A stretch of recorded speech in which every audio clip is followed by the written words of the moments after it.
모래 위에 집을 짓는다. 그런데 그 모래 위에 지은 집은 무너짐이 심하다라고 얘기하고 있습니다. 여러분 이때까지의 여러분 구약의 성경을 제가 좀 잘 이렇게 인용을 잘 안 하는데 이 구약에서는 거의 패턴이 그 사사기라고 보시면 돼요. 하나님이 은혜를 주시고 하나님이 평안함을 주시는데 또 다시 예적 길로 돌아가고 그 돌아갔다가 재앙 가운데 있고 또 하나님께 살려달라고 하면 다시 또 하나님 살려주시는 그 패턴으로 이렇게 돌아갑니다. 그런데 여러분 그 사사기에서 그런 패턴들이 사실은 구약 전체의 패턴인데 하나님은 그런 이스라엘 백성 또 이스라엘 백성뿐만 아니라 그 나라 주변에 있는 부분들까지도 같이 얘기를 합니다. 여러분 잘 아시는 그 한때 강국이었던 여러분 아수르를 한번 보시려니까요. 그 아수르를 보시면 지금의 시리아입니다. 시리아. 여러분 한때 강국이었던 바벨론. 이 바벨론은 지금의 어디냐면은 이라크입니다. 그리고 한때 모든 나라를 호령했던 그 바사 왕국. 여러분 바사 왕국은 지금은 이란입니다. 이런 나라들이 한때 강국을 이루어서 한 나라를 점령하기도 하고 심지어 굉장히 잔인했다고 합니다. 이런 나라들이 한 나라들이 힘이 강국이어가지고 이렇게 강국의 역할들을 했는데 그 중에 또 하나가 지금 옛날에는 애국이라고 하지만 지금은 요 이집트인 4개의 나라가 이스라엘을 이렇게 둘러싸고 있었습니다. 여러분 지금 그림으로 한번 그려보자면 이렇게 여러분 이런 식으로 여기는 지중해,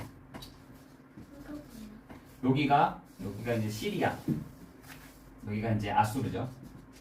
북쪽에 있었어요. 그리고 이쪽 주변에는 이제 바벨론. 요쪽에 이렇게 큰 지형에는 요 바사 왕국, 지금의 바사 나라죠. 그리고 여기 이제 홍해를 이렇게 해서 여기는 이제 애국. 여기에 이제 이스라엘 백성들이 이스라엘이었던 거죠. 여러분, 요런 나라 가운데 있었던 이스라엘이 얼마나 심한 고통을 겪었겠어요. 예를 들자면 요 아수르가 요 애국을 칠 때 여기 지나가야 되잖아요. 지나가야 되는데 얼마나 고통을 겪었겠습니까? 또 바벨론이 요 애국을 치려면 애국을 왜 상대를 했냐면 요 애국을 먹어야지 요 아프리카 전 지역을 먹을 수 있다고 생각했기 때문에 요 바벨론 아수르가 굉장히 이 애국 땅을 보고 있었던 것입니다. 여러분 요 땅이 애국 땅이 힘이 없다. 여러분 이스라엘 백성들이 힘이 없다. 그러면 여러분 다 문제가 되는 것입니다. 그렇죠? 이스라엘 사람들이 힘이 없다. 아수르도 문제가 되고 바벨론도 문제가 되고 바사도 문제가 되고 애국도 문제가 되는 겁니다. 여러분 지금 우리랑 똑같이 이 부분들을 본다고 한다면 여러분이 힘이 없잖아요. 여러분이 힘이 없으면 모든 게 문제가 됩니다. 모든 게 문제가 돼요. 여러분이 힘이 있잖아요. 여러분이 힘이 있으면 모든 곳곳이 성교지가 되는 것이죠. 성교지가 되는 거죠. 그런데 이 원리는 지금도 변하지 않고 바뀌지 않고 있다는 것입니다. 성도가 힘이 없는 겁니다. 성도가 힘이 없어요. 주일날 성도들이 와서 예배를 드리는데 예배조차 올 수 없는 힘이 없다니까요. 예배에 와서도 뭐라 하냐? 너무너무 잠이 와가지고 너무 피곤해가지고 예배에서조차도 흘러 떠나가고 등한히 여기고 유혹이 돼요. 한 주간 동안 계속 유혹이 돼가지고 또 왔는데 너무너무 피곤하고 너무너무 바쁘고 너무너무 정신없고 정리가 안 되고 하는 것 가운데 계속 있다는 것이죠. 여러분 그 패턴들이 여러분 삶 가운데 계속 있다고 생각을 해보세요. 모든 문제가요 다 문제가 됩니다. 여러분 여러 가지 상황들이 다 문제가 된다. 결국은 이스라엘 백성들은 또 요 강대국들은 어떻게 망했느냐? 또 로마에 의해서 망해집니다. 여러분, 지금 모든 것이 영원할 것 같잖아요. 영원하지가 않습니다. 아, 우리 집은 너무나 잘 살고, 우리 집은 뭔가 이게 되는 일이 많고. 아니요. 여러분, 이 나라들마다 어떻게 했느냐면, 여러분, 이사야 40장 7절, 그리고 17절에 보니까 이렇게 되어 있습니다. 이사야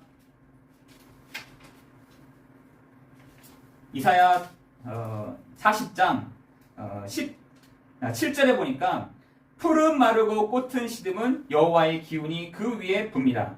이 백성은 실로 풀이로다. 푸른 마르고 꽃은 시드나 우리 하나님의 말씀은 영원히 서리라 라고 되어 있고요. 여러분, 이사야 40장 17절에는 뭐라고 되어 있냐면 그의 앞에는 모든 열방이 아무것도 아니다. 아무것도 아니라는 겁니다. 그리고 그는 그들을 없는 것 같이 빈 것 같이 여기십니다. 하나님이 저 강대국을 향해서 뭐라고 하시냐면 지금은 떵떵거리고 지금은 우리가 이런 나라고 이런 군대를 갖고 있고 이런 강력한 나라가 되지만 하나님 보시기에는 뭐냐? 모든 열방이 아무것도 아니다. 그들은 없어질 것이고 빈 것 같이 될 것이다 라고 하나님이 그 나라들마다 얘기를 하신 겁니다. 여러분, 우리가 지금 많은 사람들이 하나님이 어디 있어? 하나님이 어디 있어? 하나님이 어디 있어? 야, 하나님을 믿을 바에 나를 믿겠다. 이런 거를 서슴없이 얘기합니다. 여러분, 이 나라들마다 그렇게 얘기했다니까요. 우리의 나라에 있는 신이 최고다. 하나님은 없어. 하나님은 없어. 그러나 하나님은 이사야를 통해서 빈 것 같고 그리고 아무것도 아니고 없는 것 같이 하겠다. 이랬습니다. 여러분, 결국은 아수르도 망하고 바벨론도 망하고 바사도 망하고 애국도 망했습니다. 여러분, 지금 그 지역들을 한번 보시라니까요. 지금도 회복이 안 되고 있다니까요. 여러분, 이 나라들이 뭐라고 했는지 아세요? 하나님이 어디 있어? 하나님이 어디 있어? 하나님 우리에게 필요치 않아. 하나님은 우리 나라에 필요치 않아. 여러분, 성경을 보시니까 잠언서 6장 5절, 잠언서 6장 18절에 보니까 그 교만함은 패망의 선봉이다. 패망의 선봉이다.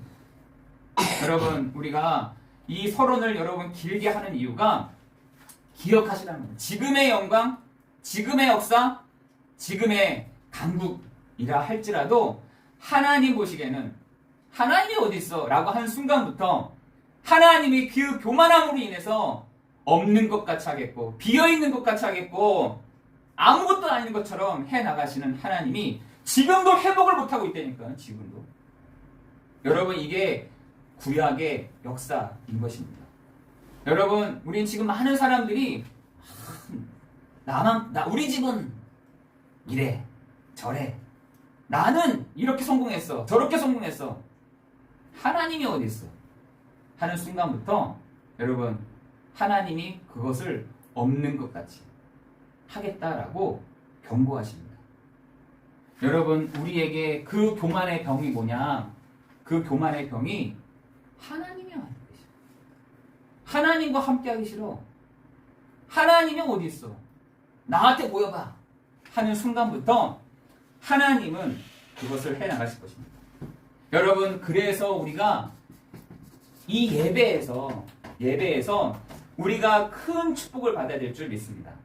여러분, 이사야 84장 10절, 시편 84편 10절과 여러분 시편 78편 72절을 한번 보시라니까요. 여러분의 그 예배가 이렇게 돼야 될 줄 믿습니다. 다윗은요, 얼마나 하나님 앞에서 겸손했냐면, 하나님, 내가 요 앞자리에 못 앉더라도 저 문지방에 앉아서 내가 하나님을 찬양하고 싶습니다. 내가 이 앞자리에 못 오더라도 내 저기 있는 곳에서 내가 천사람 만사람을 만나는 것보다 하나님께 예배드리는 이 시간이 나에게 가장 귀중합니다 라고 얘기했다니까요. 여러분, 그 사람을 하나님이 쓰시는 것이죠. 그죠? 하나님은 이 모든 열방을 뭐라 하냐? 하나님이 어디 있어요? 하나님이 어디 있어? 그리고 예배를 경솔히하는 사람, 하나님을 떠난 사람, 하나님을 알지 못하는 사람, 미련한 것을 행하는 사람, 하나님이여 그 사람들을, 그 나라를, 그 열방을 아무것도 아니겠다고 말씀하신 것입니다. 여러분, 오늘 이 예배를 통해서 여러분 성도들이 하나의 경고하는 것들이 있습니다. 요한복음 10장 10절에 보니까 요 사단은 성도들을 어떻게 하느냐? 도둑질해 간다. 그리고 죽인다, 멸망시킨다라고 얘기하고 있습니다. 성도를요, 도둑질해 간다는 겁니다. 도둑질. 여러분 만약에 도둑이라 생각해 보세요. 어떤 집에 와가지고 여러분 뭐 쓰레기통 가져가겠습니까? 뭐 의자 가져가겠어요? 그 집에서 가장 좋은 거, 값진 거, 그거 가져가지 않겠습니까? 성도가 한 주간을 사는데 도둑질을 많이 당하는 겁니다. 강도짓을 많이 당하는 거예요. 성도들이. 그 마음에 구원의 축복, 구원의 감격, 구원의 역사, 그것이요, 사단이요, 그런 거를 쫙 뺏어가는 겁니다. 어떤 것을 뺏어갔냐? 문제를 줘서, 문제 가운데서, 문제에서 헤어나지 못하도록 도둑질을 한다는 것입니다. 사랑 관계에서 무너져서 강도짓을 해간다는 거예요. 먹는 거, 마시는 거, 입는 것 때문에 하루 종일 고생하다가 한 주간을 보내도록 염려함으로 강도짓을 하고 도둑질을 한다는 겁니다. 여러분, 우리가 이런 걸로 염려하면 될까요? 그죠? 여러분을 도둑질해 간다니까요. 어떤 걸로요? 먹는 거, 입는 거, 마시는 거, 그것 때문에. 결국은 예배가 되지 않도록, 결국은 내 영적인 상태에 머물러 있도록. 여러분, 제가 그 생각을 들더래요. 내 영적인 상태에 따라서 예배는요, 내가 영적인 힘이 없잖아요. 예배도 진짜 참여할 수가 없어요. 예배를 못 들어온다니까요. 내 영적인 상태가 엉망이다. 예배가 못 드려집니다. 내 영적인 상태가 굉장히 혼미하다. 예배 안 드려집니다. 예배 안 돼요. 내 영적인 상태가 지쳐있다. 예배 안 된다니까요. 예배 안 됩니다. 왜요? 한 주간 동안 너무 많은 것들을 도적질 당하고, 강도짓을 당하고, 유혹이 되고, 흘러 떠내려가고, 등한이 되고. 그러니까 어떤 걸 찾느냐? 내게 급하게 있는 그 문제에 대한 답. 그걸요, 점쟁이한테 찾아가서 묻잖아요. 우리는 그렇게 할 필요가 없는데, 성도가 점쟁이한테 찾아가가지고 물어본다니까요. 어떻게 됩니까? 굉장히 맞는 말 하죠. 여러분의 연월 일시를 가지고 정확하게 얘기하면 맞지만 어떻게 또 하면 틀린 얘기가 되는 겁니다. 여러분, 그것 때문에 여러분이 그렇게 되는 것이 아니라 여러분이 하나님의 말씀을 등한히 여기고 하나님의 말씀에 흘러 떠내려가고 하나님의 말씀을 모르고 잊어버리는 그 유혹되는 것 때문에 여러분이 그게 들리는 겁니다. 여러분이 이번 한 주간 도둑질 당하는 그 강도짓 하는 그 흑암의 권세가 예수 그리스도 앞에 완전히 결박되는 시간 될 줄을 믿습니다. 여러분, 문제는요, 마태복음 6장 25절에 보니까 사람들의 고민이 있어요. 사람들의 고민이 뭐냐? 먹는 거다, 마시는 거다, 입는 거라는 거다. 여기에 지금 사람들이요, 다 고민하고 있어요. 여러분, 특별히 마태복음 6장에서는 이것도 얘기합니다. 염려가 여기서부터 시작된 것이 아니라 헌금에 관련된 부분에서 염려를 한 거예요. 헌금에 관련된. 왜 헌금을 어떤 사람들은 200만 원, 500만 원 헌금을 하잖아요. 그 사람들이 생각하기를 뭐라고 하냐면, 저 500만 원 있으면 뭘 마실 수 있는데, 저 500만 원이면은 뭐 입을 수 있는데, 저 정도면은 먹는 거 걱정 안 할 수 있는데 왜 우리가 굳이 하나님께 예물을 드려야 돼? 이걸로 사람들이 염려하더라는 거예요. 그럼 우리도 똑같은 것을 하나님이 우리에게 딱 말씀하십니다. 먹는 것, 마시는 것, 입는 것 때문에 염려하지 말라는 거예요. 뭘 구하라냐? 그의 나라와 그의 의를 구하라. 그리하면 이 모든 것을 너희에게 더하여 주시리라 말씀하십니다. 여러분, 우리가 정말 하늘에 쌓을 것은 뭐냐? 하늘의 신령한 은혜. 그것을요, 계속해서 쌓아 올리는 거죠. 그죠? 너희의 보물이 있는 그곳에 너희의 마음도 있다라고 되잖아요. 온통 사람들의 마음이요 여기에 다 있습니다. 여기에 있다니까. 여기에 집중돼 있다니까. 아, 내일 뭐 먹지? 내일 뭐 마시지? 내일 뭐 입지? 거기에 사람들이 고민하고 사람들이 신경 쓰더라는 거예요. 너희의 마음도 거기 있다. 여러분, 여기에서부터 염려가 시작되는 거예요. 그래서 예수님이 들풀 얘기도 하고 저기 백합화도 얘기를 하고 그죠? 또 저기에 있는 것들을 막 얘기하는 겁니다. 그 심는 자가 누구며 키우는 자가 누구며 저들을 보살피는 자가 누구냐라는 것을 얘기를 하는 거예요. 여러분, 우리가요 염려하지 않기를 예수 그리스도의 이름으로 기도합니다. 지금 세상의 많은 사람들은 이렇게 하면서 뭐라 하냐, 우리에게 뭐라 하냐, 마태복음 6장 33절 34절에 보니까 우리가 가는 곳마다 그의 나라 그의 의를 구하면 너희에게 더하여 주신다라고 말씀하십니다. 여러분, 우리에게 정말 필요한 것은 이래도 저래도 우리는 하나님의 자녀라는 사실, 여러분 기억하기를 예수 그리스도 이름으로 기도합니다. 저 얘기가 아니라니까요. 하나님의 그 말씀에 너희는 하나님의 자녀다 라는 얘기를 하고 있습니다. 여러분, 사단이요 여러분을 도둑질해. 무슨 하나님의 자녀야, 저렇게 하는데 무슨 하나님의 자녀야, 저렇게 행동하는데 무슨 자녀야, 저렇게 사는데 무슨 하나님의 자녀야 라고 우리는 말할 수 있대요. 그러나 하나님은 우리에게 하나님의 자녀라고 말씀하십니다. 하나님의 자녀된 신분과 권세 반드시 예배 중에 기억해라라고 얘기하십니다. 여러분 안에 계시는 성령이 내주하시고 인도하시고 역사하시는 그 신분의 축복을 이 예배 가운데 회복하라는 것입니다. 여러분, 예배 중에 중고등학생들에게 진짜 필요한 것이 이래나 저래나 너는 하나님의 자녀. 공부를 못한다. 공부를 못하는 하나님의 자녀. 일을 잘한다. 일을 잘하는 하나님의 자녀. 성실하다. 성실한 하나님의 자녀라는 사실을 여러분 기억하기를 예수 그리스도의 이름으로 기도합니다. 요거 잊어버리면 안 돼요. 그죠? 내가 하나님의 자녀인 것을 잊어버리면 안 됩니다. 다른 사람에 의해서 그것을 도둑질하지 않기를 예수 그리스도의 이름으로 기도합니다. 그죠? 여기 여러분 앉아있으면서 내가 하나님의 자녀다 라는 그 사실을 여러분 기억하고 빨리 그걸 잡아야 돼요. 여러분 그렇게 돼야 됩니다. 누가 하나님의 자녀냐? 예수가 그리스도 되심을 믿는 그 사람이 하나님의 자녀요, 하나님의 자녀된 권세가 있다라고 얘기하고 있습니다. 그죠? 여러분, 그렇기 때문에 우리가 어떤 상황, 어떤 이유에서든지 분명하게 놓치지 말고 가야 될 거. 예배 시간에 도둑질당했다면 다시 찾고 해놓게 될 거. 내가 바로 하나님의 자녀라는 사실. 여러분 기억하기를 예수 그리스도의 이름으로 기도합니다. 하나님의 자녀는 먹는 거, 마시는 거, 입는 거 가지고 염려하지 않는다라는 겁니다. 이거에 뭐 흔들리지 않는다는 것이에요. 그죠? 내가 어떻게 하고 저렇게 하고에 따라서 바뀌어지지 않는다는 것입니다.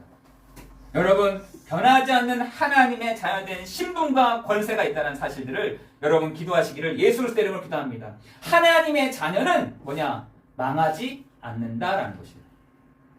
여러분, 하나님의 자녀라는 사실을 갖고 있잖아요. 망하지 않습니다.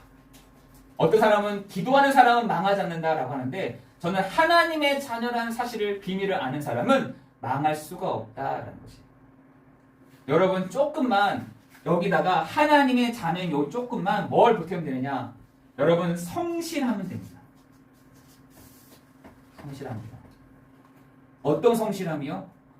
우리가요 많은 성실함들이 있지만 하나님 내가 예배만큼은 내가 하나님께 나아갑니다. 하나님 내가 도둑질 당했던 거 다시 찾습니다. 하나님 나에게 영적인 힘을 주십시오. 그것을 할 수 있는 성실함. 여러분 요것만 되면 됩니다. 여러분 성실함이 있는 사람은요 뭐도 있냐? 나중에는요 손에 공교함도 생긴답니다. 여러분 78편 72절에 다윗은 성실함과 손에 공교함이라고 되어 있습니다. 성실함은 뭐냐? 지속입니다. 지속. 내가 이것을 계속해서 해나갈 수 있는 힘을 말하는 것입니다. 여러분 성실함을 갖고 가잖아요. 사람들이 붙는다니까요. 사람들이 붙습니다. 사람들이 어떻게 하면 도와줄까 하고 고민한다니까요.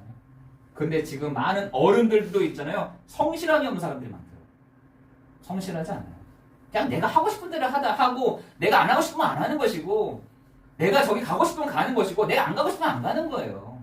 성실함들은. 그러니까 뭐도 없느냐? 전문성도 없는 거예요. 손에 공부하면 없는 거예요. 여러분이 오늘 정말 이 축복을 회복하기를 신분의 부분을 성실함의 부분을 손에 공교함의 축복을 누리는 여러분 되시기를 예수 그리스도의 이름으로 기도합니다. 여러분 그런데 지금 사람들이 모래 위에 집을 짓는다는 것입니다. 모래 위에. 여러분 모래 위에 집을 짓는데 마태복음 7장 15절에 하나님의 자녀된 신분과 권세도 모르면서 야, 집 잘 짓는다. 집 잘 지어. 하는 사람들이 있다는 거예요. 옷을 어떻게 했냐? 양의 옷을 입고 노략질하는 일이라는 거예요. 여러분 지금 이런 사람들이요 굉장히 많습니다. 양의 옷을 입었어요. 그런데 어떻게 하냐? 노력을 하려고 이리짓을 한다는 거예요. 어떻게든 양을 잡아보려고 노력질을 한다는 겁니다. 그러면서 지금 교회를 보고 얘기를 하는 겁니다. 사람들한테 노력하면 돼. 열심히 하면 돼. 할 수 있다 말하면 돼. 여러분 지금 교회들이요. 할 수 있다라고 얘기합니다. 지금 교회들이 노력하면 돼라고 얘기합니다. 미국에서 그렇게 해서 부흥이 일어났거든요. 부흥이 일어났어요. 그래서 그 부흥의 불길이 한국 땅에도 막 불었는데 뭐라고 하냐? 할 수 있어. 노력하면 돼. 열심히 하면 돼. 인내하면 돼. 이렇게 하나님 빼고 그렇게 지금 얘기를 하고 있는 붐들이 막 일어나고 있습니다. 붐들이 일어나요. 노력하면 됩니까? 열심히 하면 됩니까? 그죠? 여기 바사왕국, 바벨론, 아수르 얼마나 열심히 했습니까? 하나님 없이 열심, 하나님 없이 재물, 하나님 없이 모든 것들을 다 모으는 것 했지만 결국은 망했습니다. 망했어요. 여러분 마태복음 7장 15절에 지금 이 사람들이요 로마서 3장 5절에 보니까 다 4절에 보니까 다 거짓말을 한다라고 그래요. 사람은 다 거짓되다 그랬어요. 여러분 이해하셔야 돼요. 지금 사람들이 이해하고 기다려야 된다니까요. 아, 저 사람 나한테 거짓말 했으니까 나 저 사람하고 등져야지. 아, 저 사람은 진짜 거짓말쟁이라서 나랑 상대하지 말아야지. 아니요. 이해하라는 것입니다. 이해하셔야 돼요. 이해하시면서 뭘 하냐. 지금 사람들이 악인의 꾀, 죄인의 길, 오만한 자리, 교만한 자리 지금 이걸 가지고 사람들을 꿰고 있다는 거예요. 야, 너 꾀를 쓰면 돼. 너 길 잘 찾으면 돼. 너 자리 잘 찾으면 돼. 거기에 끝이에요. 근데 성경에서는 복 있는 사람은 악인의 꾀를 따르지 않아요. 오만한 자리에 있지 아니하고 죄인의 길에 서지 아니하고 오직 여호와의 말씀을 즐거워하는 자. 그 말씀을 주야로 묵상하는 그 사람이 복이 있다라고 말씀하십니다. 여러분 지금 사람들이 그걸로 인한 열매들이 있어요. 열매. 어떤 열매를 있느냐? 나쁜 열매들이 많다는 거예요. 어떤 걸로 인해 시작한? 창세기 3장 1절 6절에 하나님 떠난 상태에서의 열매를 거두려고 한다니까요. 로마서 3장 23절에 모든 사람이 죄를 범하였음에 하나님의 영광에 이르지 못하는 열매를 얻으려고 한다니까요. 요한복음 8장 44절에 너희 아비 마귀에게서 났는데 거기서부터 시작되는 열매를 얻는다니까요. 성경에서는 나쁜 열매라고 되어 있습니다. 곧 무너지는 열매라고 되어 있어요. 여기서부터 시작하는 열매는 아무것도 안 되게 될 것이라고 하는 열매가 있다니까요. 그건 나쁜 열매라고 되어 있어요. 여러분 사람들이 이 방법 저 방법을 다 써봐도 창세기 3장, 창세기 4장, 창세기 6장, 창세기 11장에 이런 부분을요 막 쌓아올리는 겁니다. 우리가 내 피름을 믿으면 되지. 우리가 같이 함께 열심히 하면 되지. 우리가 노력하고 열심히 살면 되지. 아니요. 창세기 3장, 창세기 16장, 사도행전 13장, 16장, 19절에 있는 우리가 한번 문화를 만들면 되지. 아니요. 여러분 마태복음 7장 27절에 보니까 그 무너짐이 심하니라 했습니다. 여러분 지금 우리가 이렇게 하면 되겠습니까? 우리 성도들이 무너짐이 심하면 어떻게 되겠습니까? 그죠? 그래서 저는 이 열매를 맺지 말아야겠다라는 생각을 하게 됐어요. 세 번째는 뭐냐면 여러분, 그렇다면 우리는 어디에 있어야 되냐? 반석 위에 집을 세워야 될 줄 믿습니다. 여러분, 반석 위에 세운 집은 마태복음 7장 28절 29절에 보니까 비가 내리고 창수가 나고 바람이 불면 안다는 겁니다. 반석 위에 있는 집은 어떤 집인지를 어떻게 알 수 있느냐? 여러분, 바람이 불고 창수가 나고 비가 내리면 안다는 거예요. 여러분, 모래 위의 집도요, 잘 몰라요. 모래 위의 집이나 반석 위에 있는 집이나 비슷하게 보인다니까요. 그런데 바람이 불고 창수가 나고 비가 이렇게 내리는 거 보면 나중에 표가 난다는 겁니다. 여러분에게 있어서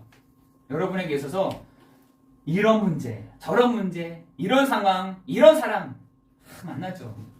여러분, 우리에게 내가 복음의 사람인지 아닌지를 언제 알 수 있느냐? 비가 내리면 안 되니까요. 창수가 일어나는 것만 보면 안 됩니다. 바람이 불면 아는 것이죠. 내가 어떤 사람인지, 내가 복음의 사람인지, 내가 복음이 아닌 사람인지를 알 수 있는 겁니다. 교회가 어떤 교회가 진짜 교회냐? 창수가 나고 바람이 불고 비가 부는데도 그렇게 되면 그 교회가 어떤 교회인지를 알 수 있어요. 그 사람도 마찬가지인 것입니다. 그 가정도 마찬가지인 것이죠. 여러분, 우리에게 바람, 창수, 비가요 굉장히 안 좋은 것 같지만 그때 우리가 내가 어떤 사람인지, 우리가 복음의 사람인지, 복음의 반석에 있는지를 알 수 있는 것입니다. 또 뭐라고 하냐? 열매로 아느니라 라고 있습니다. 여러분 중에 예배 중에 그래서 우리가 예배 중에 은혜를 받아야 된다는 겁니다. 여러분, 그래서 우리가 한 주간 동안 사는 데 있어서 하나님의 은혜가 필요하다는 사실입니다. 그래서 우리가 항상 은혜 찬양하잖아요. 하나님의 은혜입니다 하는 이유가 바람 불었는데도, 창수가 불었는데도, 창수가 닥쳤는데도, 비가 왔는데도 흔들리지 않는 것입니다. 여러분, 우리에게 있어서 마태복음 5장부터 마태복음 7장까지 뭐라는 줄 아세요? 여러분, 옛날에 우리가 무슨 갈고리 같은 걸로 쫙 하면은 막 걸려 들어오잖아요. 걸려 들어옵니다. 아, 이것도 있구나, 저것도 있구나. 여러분, 복음의 사람일수록 여기에 걸려지지 않는다는 겁니다. 좁은 문으로 가든 넓은 문으로 가든 누가 나를 비판하든 비판하지 않든 어떤 사람이 있건 없건 간에 여러분, 복음의 사람은요 어떤 것으로도 걸려지지 않는다는 겁니다. 여러분, 그 사람이 누구냐? 바로 제자입니다. 제자. 다른 게 제자가 아니라니까요. 어떤 걸로도 걸려지지가 않아. 사단이 막 쫙 해서 걸러내는데 어떤 사람은요 툭 던지자마자 툭툭 걸려. 툭툭툭 걸리는 겁니다. 문제에도 걸리고 뭐 사람에게도 걸리고 상황에도 걸리고 여러 가지로 걸려버리는 거죠. 그런데 하나님은 그런 사람들 어떻게 사용하시겠어요? 그죠? 그래서 베드로에게 뭐냐? 주는 그리스도시요 살아계신 하나님의 아들이십니다. 이 고백했던 베드로에게 뭐라 하냐? 너는 반석 위에. 너 반석이야, 너 반석. 그렇게 반석이야. 그리고 음부의 권세가 이기지 못하게 할 거야. 너로 하여금 천국 열쇠를 너에게 줄 거야. 라고 얘기를 하신 겁니다. 여러분, 마태복음 5장부터 7장까지 하면 여러분 쭉 읽어보시라니까요. 사람이 걸려지지가 않는 겁니다. 걸리면 그때부터 끝인 거죠. 어떻게 걸리겠어요? 문제가 와도 괜찮고요. 어려움이 와도 괜찮고 위기가 와도 괜찮고 사람 때문에 다른 걸로 걸려지지 않을 만큼 여러분을 하나님이 이 시대의 제자로 사역하실 줄을 믿습니다. 이런 사람들이 쭉쭉 서야 되는 것이죠. 이런 분들이 서야 그거를 망대라고 얘기하는 겁니다. 이런 분들이 서야 사람을 살릴 수가 있다는 거 아니겠습니까? 이거 했는데 흔들리고 저거 했는데 흔들리고 이렇게 상황 벌어졌는데 흔들리고 저렇게 상황 벌어졌다고 흔들리고 아무것도 안 되는 거예요. 오직 하나님의 그 말씀만을 가지고 여러분 서야 되는 사람들 줄 있습니다. 그래서 저는 그래. 우리 모든 성도들이 성령의 충만함을 받는 사람들이에요. 저는 성령의 충만함은요, 가장 정상적인 사람이 되는 것이라고 생각합니다. 여러분, 그래서 우리에게 뭐라 하냐? 너희의 보물을 하늘에 쌓아두라라고 얘기했습니다. 너희의 보물을 하늘에 쌓아두라. 우리가 갖고 있는 재산들을 하늘에 쌓을 수가 없잖아요. 그런데 보물이 있는 곳에 너희 마음이 있다라고 되어 있거든요. 마음. 여러분의 마음이 어디에 있습니까? 이 세상 사람들은 이 보물에 관심을 가지고 있다니. 금, 다야, 이런 데 관심을 다 갖고 있다니까. 돈이 되니까. 여기에 관심을 다 갖고 있습니다. 그러나 여러분은 어디에 관심을 갖고 계십니까? 중요한 거죠. 너희의 그 보물이 있는 곳에 너희의 마음도 있느니라. 여러분, 우리가요, 이번 한 주간 하나님, 나는 은혜 받아야 될 사람입니다. 하나님, 나는 은혜가 필요한 사람입니다. 하나님, 나에게 성령의 충만함을 주십시오. 그것을 하늘에 쌓아두라라는 것입니다. 그래서 오늘 제목은 반석 위에 세운 집입니다. 마태복음 7장 24절에서 27절입니다. 반석 위에 세운 집. 여러분, 이번 한 주간 승리하시기를 예수 그리스도 이름으로 기도합니다. 기도하겠습니다. 반석 위에 세운 집 같아서 어떤 비가 내리고 창수가 나고 바람이 불어도 흔들리지 않는 제자의 축복을 누리도록 인도하여 주옵소서. 이번 주도 성령 충만하게 하셔서 우리의 삶을 치유하는 시간이 되게 하여 주옵소서. 하나님, 마태복음 8장부터는 하나님 한 사람 한 사람을 치유해 가시는 일들이 시작되는데, 하나님 우리를 치유하여 주시고 회복시켜 주시고 낫게 하시는 시간 되도록 인도하여 주옵소서. 그래서 다른 사람을 살린 만큼, 가정을 살린 만큼, 지역 살린 만큼 우리를 치유케 하시고 회복케 하시는 그 하나님의 뜰 가운데 있는 우리에게, 우리 후대들 살리며 이방인을 살리며 치유하는 축복이 있도록 역사해 주옵소서. 모든 것 주님께 감사를 드리오며 예수 그리스도 이름으로 기도드리옵나이다. 아멘.